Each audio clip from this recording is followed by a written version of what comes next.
A Pennsylvania grand jury has recently brought child sex abuse charges against 9 men, all Jehovah's Witnesses, in what some are calling the most extensive investigation into the group in history. Fox 43's Harry Lee reveals the investigation that will likely lead to an official report that could have major consequences for the Jehovah's Witness organization.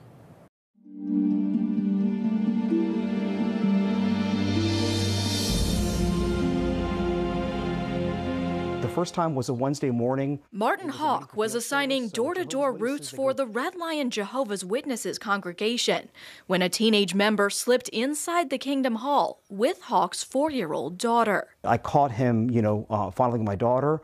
I didn't know what to do. I actually didn't do anything the first time, as I didn't know if I saw that. The second time was a Sunday morning. My daughter disappeared again for the second time, and I freaked out. I was really scared because I knew he was there, and I saw him assaulting our daughter. Even after the third time, for a true believer, there was nowhere to turn.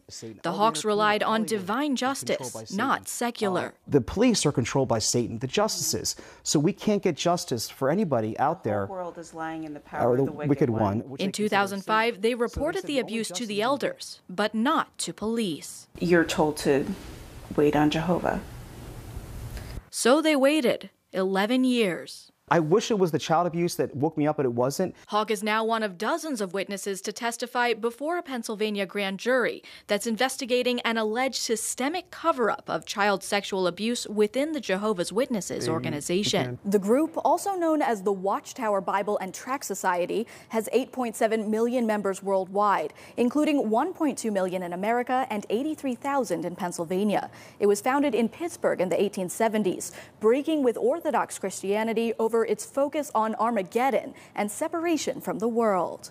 In recent months, Pennsylvania Attorney General Michelle Henry announced sex abuse charges against 9 members of Jehovah's Witnesses, hinting at a larger pattern. Some of these defendants even use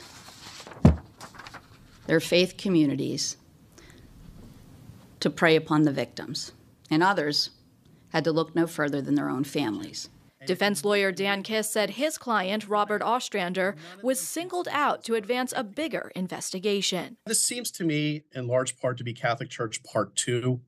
They're making this about the Jehovah's Witness religion. In February, I asked the Attorney General if she was investigating the organization as a whole. Her response: "This is an ongoing investigation." The Attorney General's office says they still can't comment on the investigation, but wrote in a statement, "The relevance of the Jehovah's Witnesses organization to the investigation is outlined in the grand jury's presentments regarding each defendant who has been charged. Those presentments articulate incidents where defendants use their positions of authority within Jehovah's Witnesses congregations to build trust with children who they later abused." Now, multiple sources confirm the state attorney general's office is investigating the organization, with a report likely to follow. I understand there is a grand jury convened on these issues. From my understanding, that there is a grand jury going on. The investigation is wrapping up. 9 Jehovah's Witness men have been arrested for child abuse in the past 4 months in Pennsylvania, with many more arrests coming. My little work has helped arrest some of those men. Sources say the report is expected to detail Jehovah's Witnesses' internal judicial system and how it allegedly fails to hold abusers accountable. There is tremendous abuse in the faith that is intrafamilial. And so many victims in the faith have been locked in because they're not allowed to tell the authorities. And the proof element in the church has been so high. So it's disastrous. For an internal investigation, Watchtower requires 2 people to witness the abuse, a standard that in many cases is impossible to meet. In recent years, DNA evidence can be considered as the second witness. The odds of child abuse, including DNA evidence, especially when you're not encouraged to go to the police right away, is almost zero. It's not going to happen. The Hawks did go to the police in 2017, shortly after they grew disillusioned with the church and left.